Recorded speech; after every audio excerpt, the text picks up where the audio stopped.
కొంతమంది దిండులో ముఖం పెట్టేస్తారు. ఎవరికి కనపడకుండా సాష్టాంగ పడి బెడ్ మీద పడి దిండులో ముఖం పెట్టి ఆ దిండు తడిచిందాక ఏడుస్తూ ఉంటారు. గుండెలో బాధ చెప్పుకోలేరు, ఎవరికి చెప్పుకోలేరు. ఓదార్చే వాళ్ళు ఉండరు, ఆదరించే వాళ్ళు ఉండరు, ధైర్యపరిచే వాళ్ళు ఉండరు. సమస్యలు చుట్టుముట్టి ఏ విధమైన ఆదరణ లేక కుమిలి కుమిలి కుమిలి కుమిలి సప్పుడు బయటికి వినపడకుండా ఎవరికి అర్థం కాకుండా ఆ దిండులో ముఖం పెట్టేసి ఏడ్చి ఏడ్చి ఏడ్చి ఏడ్చి తర్వాత అక్కడే కళ్ళు దుడిచేసుకుని మౌనంగా లేచి వచ్చేస్తారు. ఆ ఏడుపును కూడా ఆయన కనిపెడుతున్నాడు. కొంతమంది ఎవరికి కనపడకుండా ఏడుస్తుంటారు. ఎవరన్నా మనిషి ముందుకు రాగానే కళ్ళు దుడిచేసుకుంటూ ఉంటారు, ఏమి లేనట్టు. ఇదో టైప్ ఏడుపు. కొంతమంది వాళ్ళు ఏడుస్తున్న సంగతి మనకు అర్థం కావడానికి ఈ ముక్కుని ఎగబీల్చుతుంటారు అంటుంటారు. ఎందుకంటే కళ్ళలో కన్నీళ్ళు వచ్చినప్పుడు కొన్ని ముక్కులో కూడా దిగుతాయి. సహజంగా ఎవరైనా సరే ఏడిస్తే ఖచ్చితంగా మీరు కావాలంటే ఏడ్చే వాళ్ళని గమనించండి. మీరు కళ్ళల్లో నీళ్ళు వచ్చినప్పుడు ముక్కుని ఖచ్చితంగా ఎగబీల్చుతారు, ఎందుకంటే ముక్కులో కూడా వాటర్ వస్తుంది. దాన్ని బట్టి మనకు అర్థమైంది ఏడుస్తున్నారని. అవునా? కొంతమంది బయటికి వినబడకుండా లోపలే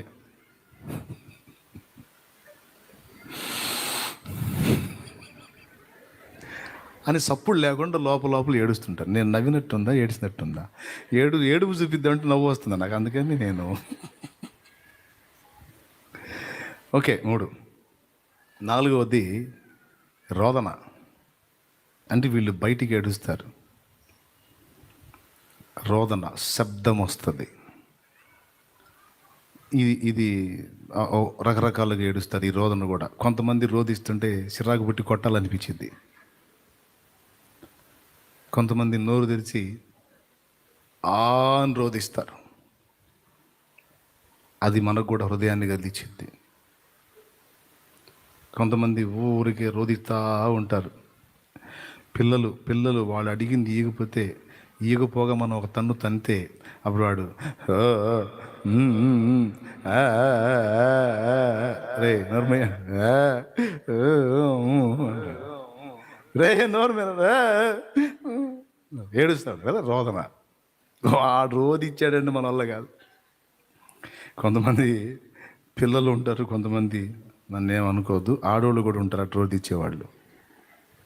ఈ దండం పెడతారు రోదిచ్చేవాకవే, నీకేం కావాలో చెప్పండి ఓ. మొత్తం మీద రోదన అయితే ఎక్కువ మనల్ని ఎఫెక్ట్ చేసేదండి. అయితే గమనించాలి, నువ్వు రహస్యమంది ఏడ్చినా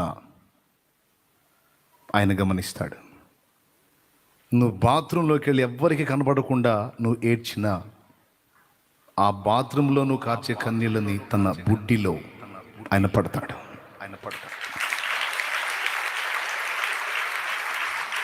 చాలా సీరియస్ నీ కన్నీళ్ళు ఆయనకి. హృదయం కదిలితేనే కళ్ళలో కన్నీళ్ళు వస్తాయి. నా బిడ్డ గుండె ఎంత బాధపడిందో, నా బిడ్డ ఎంత వేదన పడుతుందో ఈ సమస్యను బట్టి నా బిడ్డ కన్నీళ్ళు వస్తున్నాయి. కొంతమంది బయట కనబడరు. కొంతమంది రాత్రి వేళ పండుకొని దుప్పట్లో ఏడ్చుకుంటూ ఉంటారు. కొంతమంది దిండులో ముఖం పెట్టేస్తారు. ఎవరికి కనపడకుండా సాష్టాంగ పడి బెడ్ మీద పడి దిండులో ముఖం పెట్టి ఆ దిండు తడిచిందాక ఏడుస్తూ ఉంటారు. గుండెలో బాధ చెప్పుకోలేరు, ఎవరికి చెప్పుకోలేరు. ఓదార్చే వాళ్ళు ఉండరు, ఆదరించే వాళ్ళు ఉండరు, ధైర్యపరిచే వాళ్ళు ఉండరు. సమస్యలు చుట్టుముట్టి ఏ విధమైన ఆదరణ లేక కుమిలి కుమిలి కుమిలి కుమిలి సప్పుడు బయటికి వినపడకుండా ఎవరికి అర్థం కాకుండా ఆ దిండులో ముఖం పెట్టేసి ఏడ్చి ఏడ్చి ఏడ్చి ఏడ్చి తర్వాత అక్కడే కళ్ళు దుడిచేసుకుని మౌనంగా లేచి వచ్చేస్తారు. ఆ ఏడుపును కూడా ఆయన కనిపెడుతున్నాడు. దేవుని బలహీనతలు కొన్ని ఉన్నాయి. ఆయన అబద్ధం ఆడలేడు, అది ఆయన బలహీనత. ఆయన మోసం చేయలేడు, అక్కడ దేవుడు వీకు. ఆయన వంచన చేయలేడు, పాప చేత కదా ఆయనకి. అక్కడ దేవుడు వీకు. అంతేకాదు, కన్నీళ్లు చూసి దాటిపోలేడు, అది ఆయన బలహీనత. యాకోబు ఎక్కడా, దేవుడు ఎక్కడా? ఒక్క తన్నుదంతే ఆడుంటాడు యాకోబు. కానీ ఏమంటాడు యాకోబు? తెల్లవారుచున్నది గనుక నన్ను పోనిమ్ము అంటాడు. తెల్లవారుచున్నది గనుక నన్ను పోనిమ్ము. ఏందయ్యా ఆయన నిన్ను పోనిచ్చేది? ఒక్క తోపు దోస్తే ఏడను ఏడాపుతాడు నిన్ను? పోడే. చివరికి తొడగూటి మీద కొట్టి పడేసి వెళ్తా ఉంటే అయ్యా అన్నాడు ఏడుస్తా. కాళ్ళు కదిలినాయా? ముందుకి కాళ్ళు కదిలినాయా? కన్న బిడ్డల ఏడుపు చూస్తే ఏ తల్లిదండ్రికైనా దాటిపోలేరు. చిన్నప్పుడు నీ బిడ్డల గురించి కొంచెం ఆలోచించు. నువ్వు వాళ్ళు ఏడిస్తే దాటి వెళ్ళావా నువ్వు? ఒక్కోసారి మనకి ఇప్పుడు మా అమ్మ మా నాన్న అప్పుడప్పుడు సినిమాకి వెళ్తారు. పిల్లలం కదా, మాకు చూడాలని ఉంటుంది. మావాడేమో ఏడుస్తా వెంట పడతాడు. వీలైతే తీసుకెళ్తారు, లేకపోతే తంతారు, తన్ని వెనక్కి నెట్టేస్తారు. నిలబడి మావాడు నేను ఇద్దరం ఏడుస్తా వాళ్ళకి వెళ్ళి దీనంగా చూస్తూ ఉంటే ఆ మూల మీదకి పోయి, ఆ బజారు మలుపు మీదకి పోయి మా అమ్మ మా నాన్నతో అంటది, వాళ్ళు ఏడుస్తున్నారు అంటది. అడవనే అంటాడు ఆయన. కాదులే నేను నిలబడతా కానీ పోయి తీసుకురా అంటది. అమ్మ మనసు అక్కడే నిలబడి, రోడ్డు మీద నిలబడి మేము ఏడుస్తా దీనంగా వాళ్ళు వెళ్తూ ఉంటే మా నాన్న వెనక్కి చూడ్డం, చూస్తే మేము పరిగెత్తామని తెలుసు, చూడ్డం, అలా ముందుకు వెళ్తాండి. మా కోడ్ ఏంటంటే, మా అమ్మ బుక్ అయిందంటే అని గుర్తు ఏంటంటే వెనక్కి చూసిద్ది. వెనక్కి చూడకుండా వెళితేనేమో ఆహా తీర్మానం గట్టిగానే ఉంది, ఇక మనకి అవకాశం లేదని ఆ మూల మలుపు దాకా చూస్తాం. ఈ మధ్యలో ఒక్కసారి వెనక్కి చూసిందనుకో అవుట్. అమ్మ హృదయం మెత్తబడ్డట్టే. అప్పుడు ఇంకొంచెం పెద్దగా సౌండ్ వినపడేటట్టు ఏడుస్తాం. మీరు కూడా చేసి ఉంటారు కదా చిన్నప్పుడు? చేయలేదు? చేస్తే చేతులు ఎత్తే నేను కూడా చేశాను. తన్నులు తిన్నారా సినిమా కోసం? ఏముందో ఏమో అందులో, ఈ బగలు కొట్టించుకున్నాం దానికోసం. ముందు సగం ఆనందం ఏం తెలిసే, సినిమాలో ఏదో కనపడేది మనకేదో అర్థమై సచ్చిద్దని కాదు. ఆ మధ్యలో బ్రేక్ ఇస్తారే, అప్పుడు కాస్త మేత దొరికిద్ది హాల్. అది మెయిన్ ప్రాబ్లం. అది అసలు మెయిన్ ఆశ. దేవునికి స్తోత్రం కలుగును గాక. హల్లెలూయా. మన రోదన ధ్వని వినబడిందంటే అడుగు గదల్లు అక్కడ. ఒక మాతృమూర్తికే అంత మమత ఉంటే, అమ్మకే అంత ప్రేమ ఉంటే, ఇక అమ్మకన్నా మించినోడు ఆయన. అమ్మను మించిన ప్రేమ నాదన్నాడు. ఎట్లా దాటిపోతాడండి? అందుకే తన బలహీనత యొక్క రహస్యము మన ముందు ఆయనే ఓపెన్ చేసేసాడండి. ఆ రోదనము చేసేది అసలు ఒక విద్యగా ప్రతిపాదించేశాడు దేవుడు. నన్ను నన్ను నన్ను నన్ను మీరు కట్టడి చేయాలంటే, నా పాదాలు ముందు కదలకుండా ఆపాలంటే ఆ రహస్యం ఏందో కూడా నేనే చెప్తున్నా. మీరు ఏడిస్తే నేను దాటిపోలేనన్నాడు. మీరు రోధిస్తే నా వల్ల కాదు అనేసాడు. దొరికాడు అక్కడ. ఆహా, ఇదా నీ బలహీనత? యేసయ్యా నాకు తెలియదు, నేను ఏడుస్తా, నువ్వు ఏడవకురా, నీకు దండం పెడతా, చెప్పు నీకేం కావాలి. చూడండి, యేసయ్యే కాదు, పరలోక తండ్రికి ఉంది ముందు ఆ మమత. తనను మరణము నుండి రక్షింపగలవానికి ప్రార్థనలను, యాచనలను, విజ్ఞాపనములను చేసి మహారోదనముతోనూ కన్నీళ్లతోనూ. చూడండి, హెబ్రీ పత్రిక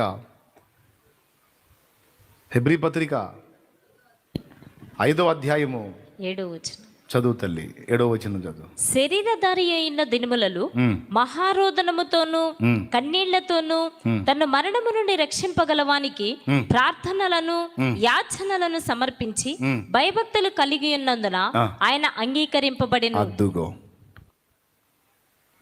రోదన రోదన రోదన, మహారోదన మాట. మామూలు రోదన వేరు, మహారోదన వేరు.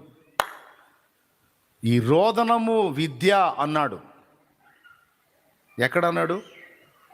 ఏడో చోట అన్నాడా? చూడండి ఎక్కడ రోదన విద్యను గురించి మాట్లాడాడో చూడండి.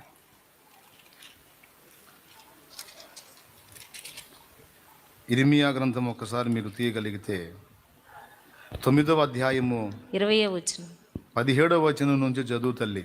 సైన్యములకు అధిపతియగు యెహోవా ఎలాగూ సెలవిచ్చుచున్నాడు, ఆలోచింపుడి, రోదనము చేయి స్త్రీలను కనుగొడుడి, వారిని పిలువనంపుడి. అద్దుగో, దేవుని కనికరము పొందటానికి రోదనము చేసే స్త్రీలు ఉన్నారట స్పెషల్గా.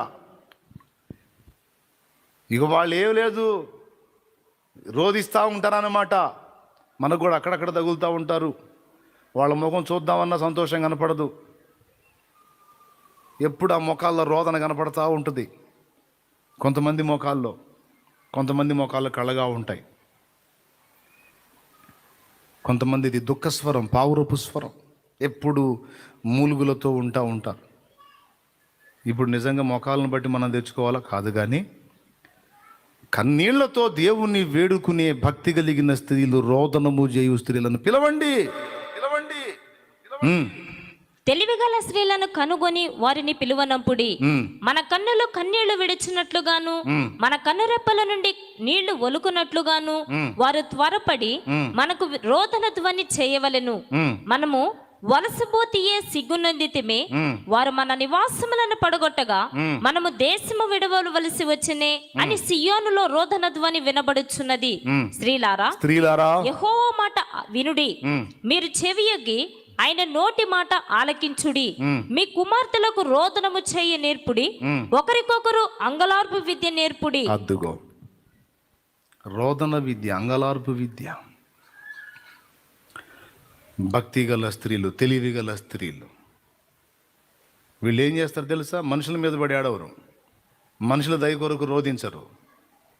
వీరు దేవుని సన్నిధిని సాగిలపడి, దేవా నీవు కరుణించుమయ్యా అని దేవుని కనికరము కొరకు, కృప కొరకు రోధించేటువంటి స్త్రీలు తెలివిగల స్త్రీలు. నీ పిల్లలకు కూడా అది నేర్పమంటున్నాడు దేవుడు. కొంతమంది మనుషుల మీద పడి ఏడుస్తారు, వాళ్ళ మీద వీళ్ళ మీద పడి వ్యసనంతో ఏడుస్తూ ఉంటుంది. దరిద్రపు ఏడుపు. ఊరికి రోధిస్తూ ఉంటారు, వాళ్ళకెళ్ళి చూసి వీళ్ళకెళ్ళి చూసి. ఇదొక దరిద్రపు రోదన. అది కాదు, ఇతరులకు దయ చూపి వారిని ఆశీర్వదించిన దేవుడు నీ ఎడల కూడా దయ చూపి శాపము నుండి నిన్ను విడిపించి ఆశీర్వదించినట్లు, నీ ఇంటి వారిని, నీ కుటుంబమును సమాధానముతో నింపునట్లు, శాపము నుండి విడిపించినట్లు, భౌతికంగాను ఆత్మీయంగాను ఆశీర్వదించినట్లు రోదన, ఆయన వైపు చూసి చేసే రోదన, ఆయన కొరకు కనిపెట్టి చేసే రోదన, ఆయన సహాయం అర్థించి చేసే రోదన, రోదన విద్య. సేవకులకు, విశ్వాసులకు, పరిచారకులకు, దేవుని సంబంధులకు అవసరమైన విద్య. మన కన్నీళ్లకు స్పందించే దేవుడు ఆయన. అయినను వారి రోదనము ఆయనకు వినబడినప్పుడు ఏం చేశాడు? రోదన విని వారికి తను చేసిన నిబంధన, వారి పితరుడైన అబ్రహాముకు చేసిన నిబంధనను జ్ఞాపకం చేసుకుని తన కృపా బాహుళ్యము చొప్పున వారిని కరుణించెను.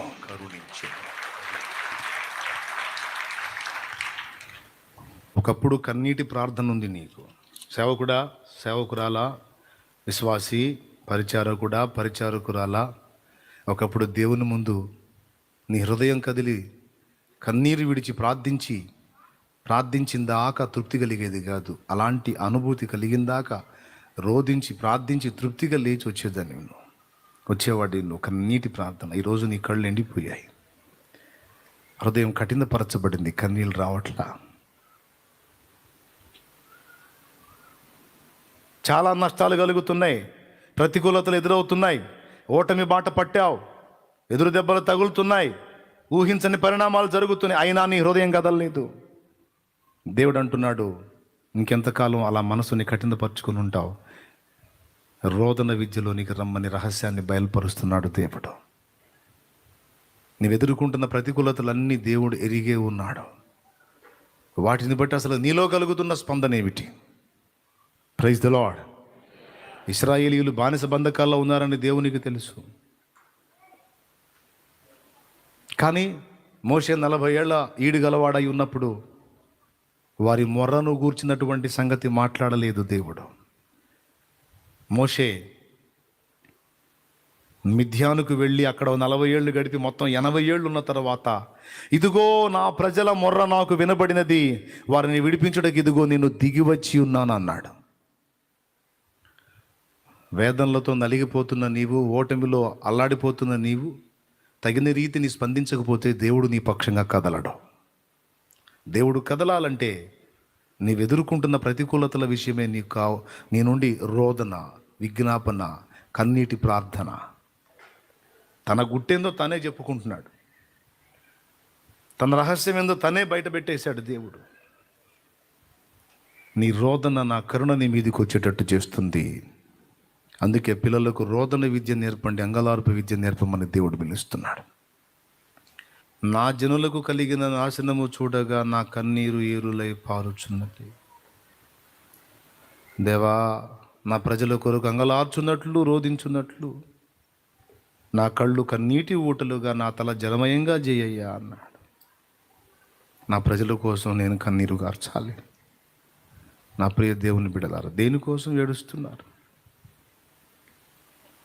సినిమాలు చూసి కొంతమంది ఏడుస్తారు, సీరియళ్ళు చూసి కొంతమంది ఏడుస్తారు, రకరకాల కారణాల చేత ఏడుస్తారు. కన్నీళ్ళు వేస్ట్. చీటికి మాటి కొంతమంది ఏడుస్తూ ఉంటారు, అవసరం ఉన్నదానికి ఏడుస్తారు, అవసరం లేని దానికి ఏడుస్తుంటారు. ఊరికే కన్నీళ్ళు వేస్ట్. నో. దేని కొరకు నీ కళ్ళు కన్నీళ్లు గార్చాలో దాని కొరకు ఖచ్చితంగా కన్నీరు గార్చాలి. అనవసరమైన వాటిని కూర్చి నీవు ఏడవాల్సిన అవసరం లేదు.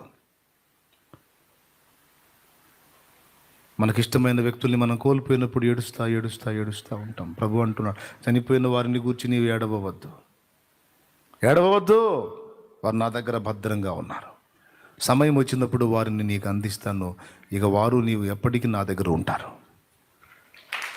ప్రస్తుతం కొంతకాలం ఎడబాటు శాశ్వతమని భ్రమపడి రోధించొద్దు, ఏడవద్దు. దాని గురించి నీ కన్నీళ్లు వేస్ట్ చేయొద్దు. అడుగుతాడు, ఎందుకు ఏడుస్తున్నావు అని అడుగుతాడు. నువ్వు ఏడిస్తే దాటిపోడు, ఆగుతాడు. ఎందుకు ఏడుస్తున్నావు అంటాడు.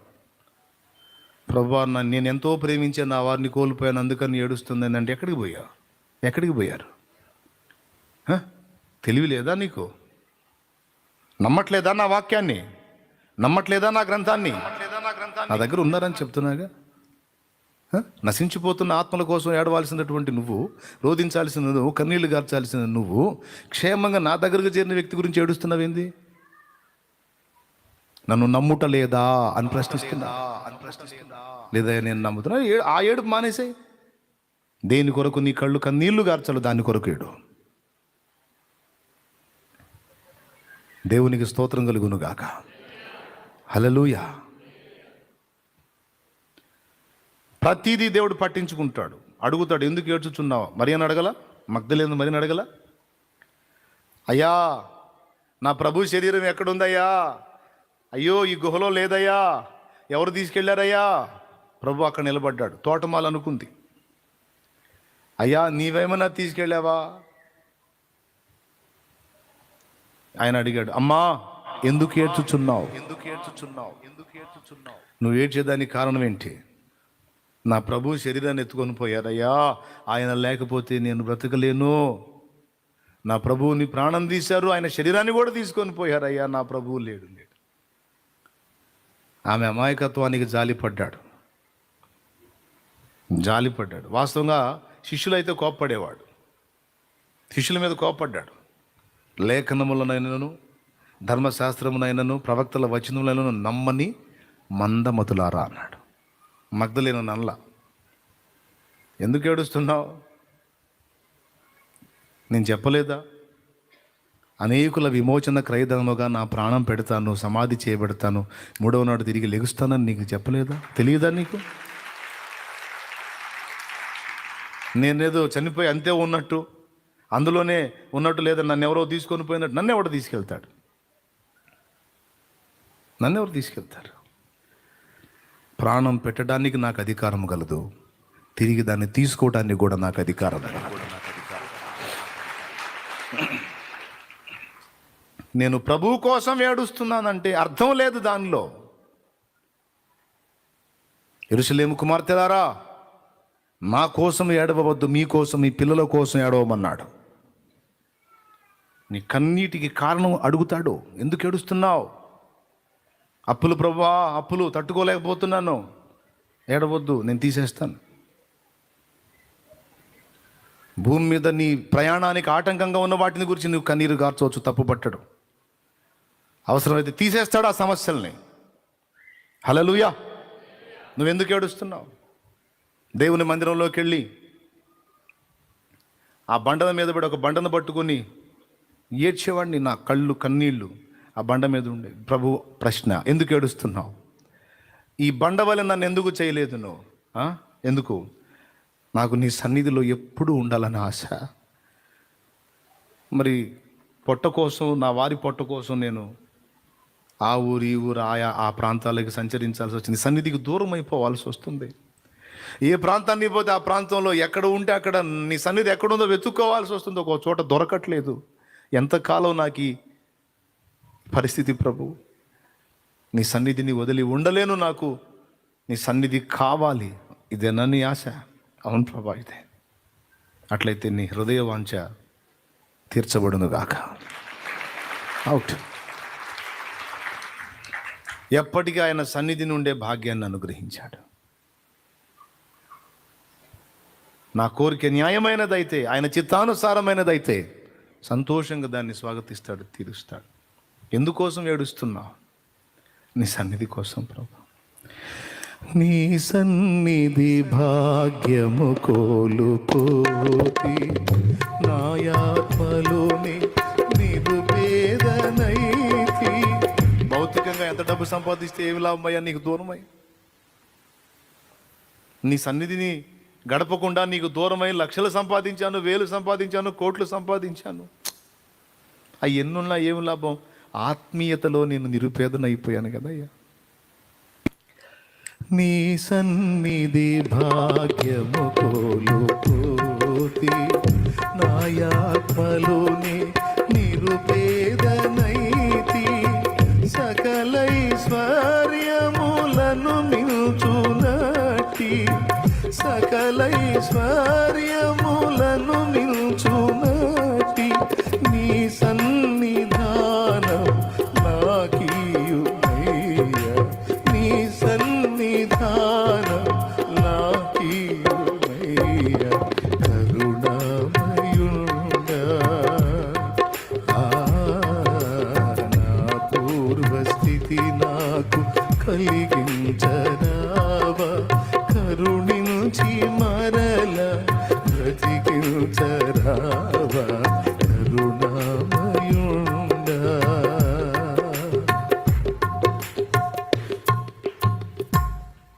డబ్బులొద్దా? భోగాలొద్దా? నాకు వద్దు ప్రభా. మరేం కావాలి? నీ సన్నిధి కావాలి. నీతో సహజీవనం కావాలి. నీ ప్రసన్నత కావాలి.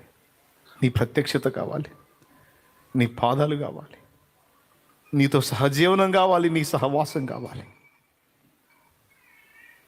ఇది న్యాయమే ప్రభు. నాకు అనుగ్రహించవా? దాటిపోతాడా? ఆయన మనతో ఉంటే, ఆయన సన్నిధి మనతో ఉంటే ఏది కొరవా, ఏది కొరత? రహస్యం అంతా అక్కడే ఉంది. దేనికోసం నీ కళ్ళు కన్నీరు గార్చాలి? జనులకు కలిగిన నాశనమును బట్టి ప్రభువా వారిని దర్శించవా, రక్షించవా అని నీ కళ్ళు కన్నీరు గార్చాలి. ఒకవేళ ఏదైనా నీకు ఆటంకంగా, అవరోధంగా దేవునికి దూరం చేస్తూ ఉంటే దాని నుంచి విడుదల కొరకు నువ్వు అప్పులు కావచ్చు, సమస్యలు కావచ్చు, ఇబ్బందులు కావచ్చు, కన్నీరు కావచ్చు, తప్పులేదు, దేవుడు తీసేస్తాడు. ఎందుకు ఏడుస్తున్నావు? ఇవన్నీ నన్ను నీ సన్నిధికి దూరం చేస్తున్నాయి. నాకు వాటి నుంచి విడిపించు, నీ సన్నిధి కావాలి నాకు, ఇస్తాడు. ఎందుకు ఏడుస్తున్నావు?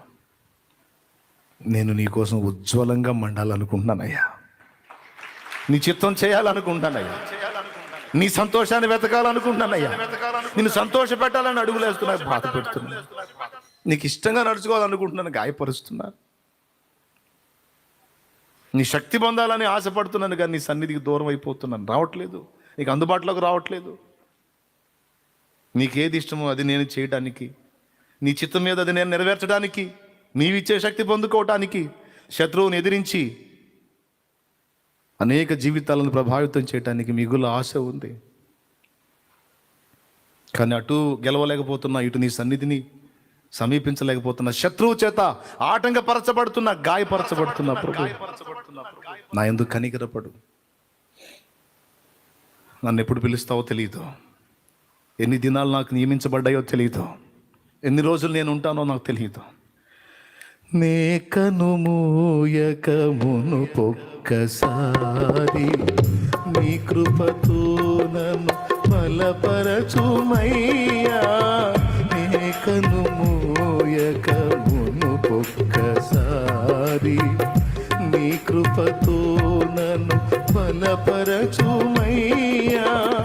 మునుపటి కంటే నాంతమందే, మునుపటి కంటే నాంతమందే ఉజ్వలముగా నన్ను పండించుమయ్యా, ఉజ్వలముగా నన్ను పండించుమయ్యా. కరుణామయుండా నా పూర్వస్థితి నాకు కలిగించరావా, కరుణించి మరలా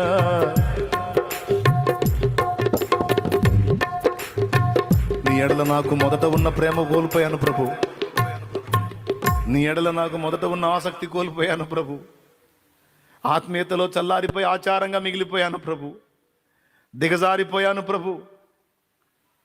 ఆనంద పెట్టిన నేను నిన్ను బాధ పెట్టేవాడిగా, బాధ పెట్టేదానిగా తయారయ్యాను ప్రభు. నా ఎడల కరుణ చూపు, నన్ను బ్రతికించు. ప్రారంభంలో నిన్ను ఎంత ప్రేమించి సేవించానో అంతకంటే అత్యధికముగా నిన్ను ప్రేమించి సేవించినట్లు నన్ను బలపరచు. హల్లెలూయా. దేవుని ప్రేమించి దేవుని ఎదుట ఈ రోదన, ఈ విషయమై కన్నీరు ప్రభు పాదాల దగ్గర కూర్చొని మనం చేయవలసిన కార్యం. ప్రభువుకే మహారోదనం అవసరమైతే మనకి, కన్నీళ్లతో వేడుకోవటం ప్రభువుకే అవసరమైతే మనకి, కఠిన పాషాణాలాగా మారిపోవాలి మన హృదయాలు. ఎక్కడున్నాయి మన కన్నుల్లో నీళ్ళు? ఎక్కడుంది రోదన విద్య? ఎక్కడుంది అని అంగలార్పు? ఎక్కడుంది మూలుగులు? ఎన్నాళ్ళు అయిపోయింది? సమస్త కార్యాలను చక్కబెట్టగల జీవం గల దేవుడు ఆయన సన్నిధిని మనం సాష్టాంగపడి ప్రార్థన చేద్దాం,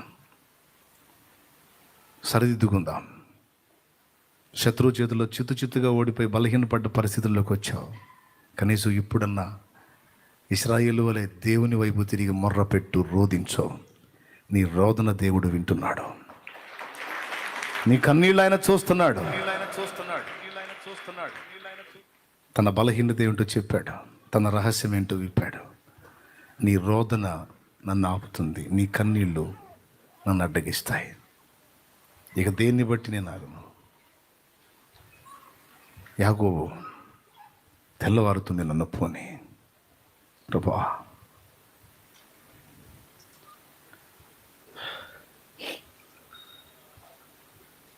నేను ఎందుకున్నానయ్యా ఇక్కడ? ఒక రాహేలు కోసం 14 ఏళ్ళు ఊడికం చేశా. ఆ రాహేలు నాకు ఇచ్చినందుకు మరొక 7 ఏళ్ళు 21 సంవత్సరం ఊడికం చేశా. ఈరోజు ఆ రాహేల్ని కూడా వదిలేశా. లేయా, జిల్ఫా, బిల్హా, వారికి పుట్టిన పిల్లలు వదిలేశా. వెండి బంగారాలు వదిలేసిన. ఈ మందరే ప్రాణం అన్నట్టు, ఇదే ఐశ్వర్యం అన్నట్టు పరిగెత్తి వదిలేసిన. అన్నీ ఏరు దాటించి ఎందుకున్నాను ప్రభా? తెల్లవారుతుంది కనుక నన్ను పోనీ అంటున్నావు. ఎవరి కోసం ఉన్నాను? ఎందుకున్నాను? నీకోసం కదా ప్రభు. నా దాకొచ్చి దాటిపోతావా? నాకేదో పరిష్కారం చెప్పకుండానే వెళ్తావా? నీకు అది న్యాయమైతే వెళ్ళయ్యా. నా కన్నీళ్ళు చూసి కూడా కఠినంగా దాటిపోతావా తండ్రి? ఎక్కడ కదులుతాడు? అన్నీ వద్దనుకొని అన్నీ వదిలేసుకొని నీకోసం కూర్చున్నా.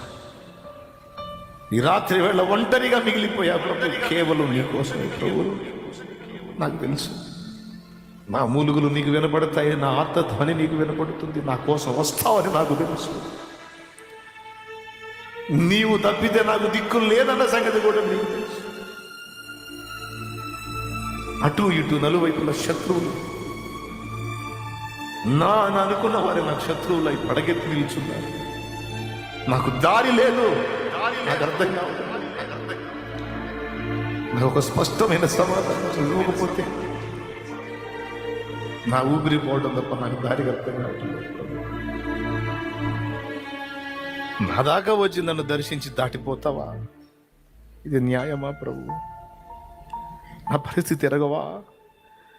నా పరిస్థితి తెలియదా? నా స్థితి తిరగవా? ప్రార్థన చేయి, ప్రార్థన చేయి. మోకండి.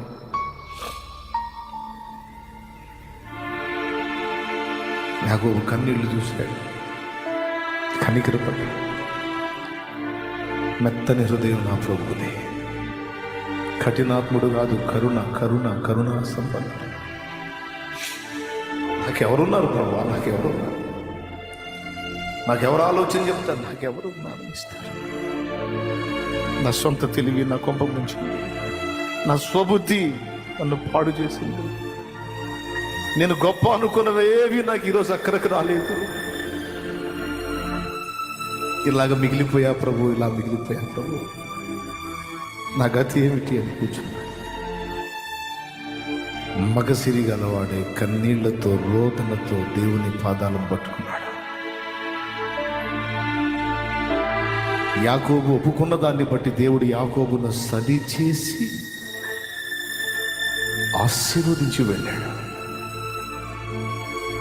ఈరోజు నీ రోదనని దేవుడు దృష్టిస్తున్నాడు.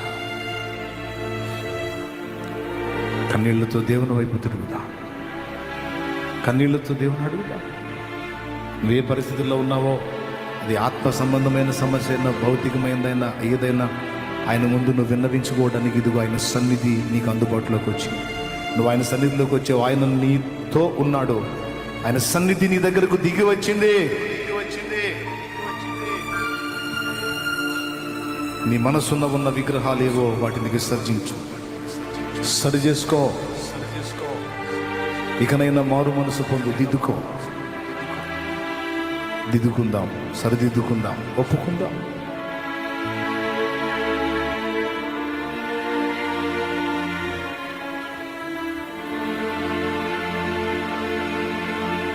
నేను మార్చుకుంటా తండ్రి, నేను మారు మనసు పొందుతా తండ్రి.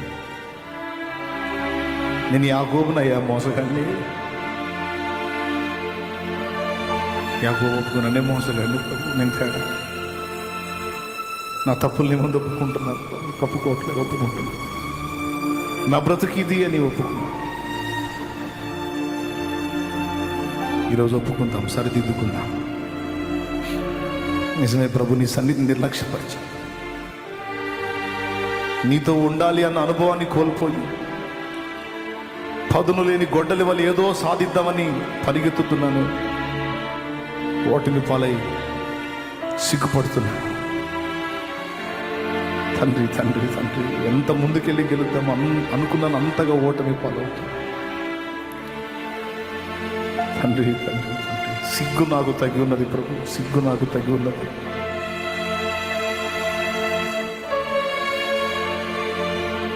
నువ్వు ఎంత మొత్తుకున్నా మూర్ఖ చిత్తము కలిగి తిరుగుబాటు చేశాను.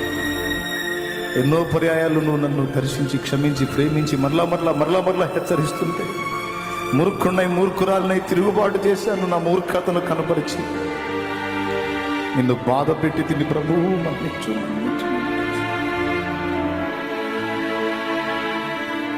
యేసయ్యా, నీకోసమే ప్రభు నీ సన్నిధికి వచ్చింది. అన్నిటిని ప్రక్కన పెట్టి నీకోసమే, నీ సన్నిధి కోసమే వచ్చానయ్యా. నన్ను గమనించయ్యా. అయ్యా నా తండ్రి,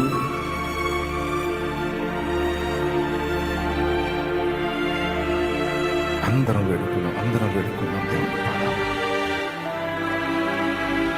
నా ప్రభు గొప్ప సమాధానం.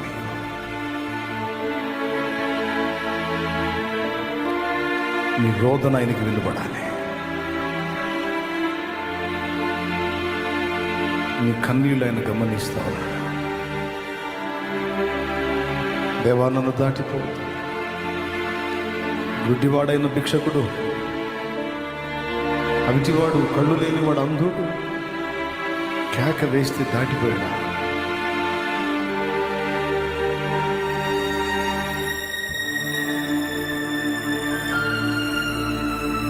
మనుషులు ఎవరు సరిగ్గా నిన్ను ఓదార్చడం చేత కాదు. మనుషులకి దేవుడు నిన్ను ఓదారిస్తేనే ఓదార్పు కలుగుతుంది, ఆదరణ కలుగుతుంది.